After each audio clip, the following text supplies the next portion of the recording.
নমস্কাৰ আজি আকৌ আহিছো এটা অন্য ভিডিঅ'লৈ আজি আমি আহিছো অসমৰ ঐতিহাসিক ঠাই অগ্নিগড়লৈ তেজপুৰৰ বুকুত অৱস্থিত এই অগ্নিগড় কেৱল এখন পাহাৰ বা এটা পৰ্যটনস্থলী নহয় ইয়াৰ সৈতে জড়িত হৈ আছে এটা সুন্দৰ পৌৰাণিক কাহিনী ইতিহাস আৰু বহুতো স্মৃতি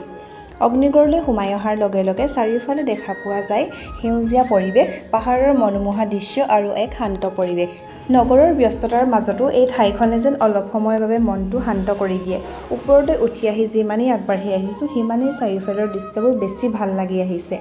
বিশেষকৈ ওপৰৰ পৰা তেজপুৰ চহৰখন আৰু ব্ৰহ্মপুত্ৰৰ ফালে চাই থাকিলে প্ৰকৃতিৰ সৌন্দৰ্য উপভোগ কৰাৰ এটা অনুভৱেই বেলেগ হয় ওপৰৰ পৰা তেজপুৰ চহৰখন বৰ সুন্দৰকৈ দেখা পোৱা যায় আৰু আমি অলপ সময় ইয়াতে ৰৈ অলপ পৰিৱেশটো উপভোগ কৰিলোঁ অগ্নিগড় নামটোৰ সৈতে এটা জনপ্ৰিয় পৌৰাণিক কাহিনী জড়িত হৈ আছে কোৱা হয় যে ৰজা বানাঘুৰে নিজৰ কন্যা উষাক সুৰক্ষিত কৰি ৰাখিবলৈ এই ঠাইত এটা অগ্নিৰে আৱৰি থকা গড় নিৰ্মাণ কৰাইছিল উষাই সপোনত অনিৰুদ্ধ নামৰ এজন যুৱকক দেখিছিল পিছলৈ সেই সপোনৰ চৰিত্ৰজনৰ সৈতে তেওঁৰ প্ৰেমৰ সম্পৰ্ক গঢ় লৈ উঠিছিল উষাৰ প্ৰেমৰ ব্যাকুলতা দেখি তেওঁৰ সখী চিত্ৰলেখাই নিজৰ অলৌকিক চিত্ৰকলাৰ মাধ্যমেৰে ত্ৰিভুৱনৰ দেৱ দানৱ আৰু ৰাজকুমাৰসকলৰ ছবি আঁকি দিয়ে অৱশেষত শ্ৰীকৃষ্ণৰ নাতি অনিৰুদ্ধৰ ছবি দেখি উষাই তেওঁকেই সপোনৰ প্ৰেমিক বুলি চিনাক্ত কৰে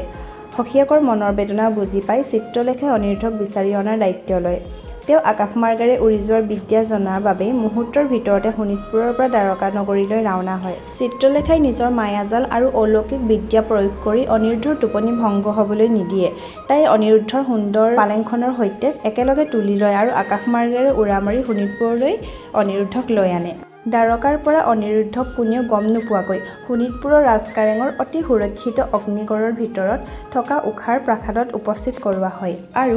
উষা আৰু অনিৰুদ্ধক গোপন বিবাহ কৰোৱা হয় আৰু এই বিবাহকে গন্ধৰ্ব বিবাহ বুলি কোৱা হয় উষাৰ সৈতে জড়িত প্ৰেম কাহিনীটো অসমৰ পৌৰাণিক কাহিনীৰ ভিতৰত অন্যতম জনপ্ৰিয় কাহিনী এই কাহিনীৰ বাবে অগ্নিগড়ৰ সৈতে আজিও উষা আৰু অনিৰুদ্ধৰ নাম বিশেষভাৱে জড়িত হৈ আছে আজি মানুহজনৰ ডিউটি অফ আছিল নহ'লে ৰাতিপুৱা 10 বজাৰ পৰা সন্ধিয়া 5 বজালৈ ডিউটি থাকে ক'ৰবাত যাবলৈ সময় নিমিলে সেইকাৰণে আজি এই সময় মিলিছে যেতিয়া এই সুযোগটোনো মই কিয় এৰি দিওঁ সঁচাকৈ ক'বলৈ গ'লে এনেকুৱা ঠাইলৈ আহিলে সঁচাকৈয়ে মনটো কেতিয়ানো টাইমটো পাৰ হৈ যায় গমেই নাপাওঁ মাজে মাজে জীৱনৰ ব্যস্ততাৰ পৰা অলপ আঁতৰি আহি এনেকুৱা ঠাইত কিছু সময় কটোৱাটো খুবেই প্ৰয়োজন এই দৃশ্যবোৰ এবাৰ চাওকচোন সেউজীয়া পাহাৰ মুকলি আকাশ চাৰিওফালৰ প্ৰাকৃতিক সৌন্দৰ্য আৰু দূৰলৈকে বিস্তৃত তেজপুৰৰ দৃশ্য এই সকলোবোৰেই মিলি অগ্নিগড়ক আৰু অধিক মনোমোহা কৰি তুলিছে অগ্নিগড় কিন্তু এবাৰ আহি চাবলগীয়া এডোখৰ জেগা হয় ফটো তোলাৰ বাবে হওক বা কিছু সময় প্ৰকৃতিৰ মাজত কটোৱাৰ বাবেই হওক আজি এই সৰু ভ্ৰমণটো হয়তো সময়ৰ হিচাপত বৰ দীঘলীয়া নাছিল কিন্তু মনত ৰৈ যোৱা স্মৃতিবোৰ সদায়েই বিশেষ অগ্নিগড়ৰ এই সুন্দৰ পৰিৱেশ ইয়াৰ পৌৰাণিক কাহিনী আৰু আমাৰ আজিৰ এই সৰু ভ্ৰমণটো সকলো মিলি দিনটো সঁচাকৈয়ে বহুত সুন্দৰ হৈ পৰিলে ভিডিঅ'টো যদি ভাল পালে আপোনালোকে লাইক কমেণ্ট শ্বেয়াৰ কৰিবলৈ নাপাহৰিব আৰু চেনেলটো ছাবস্ক্ৰাইব কৰি দিব আকৌ লগ পাম আজিলৈ বাই বাই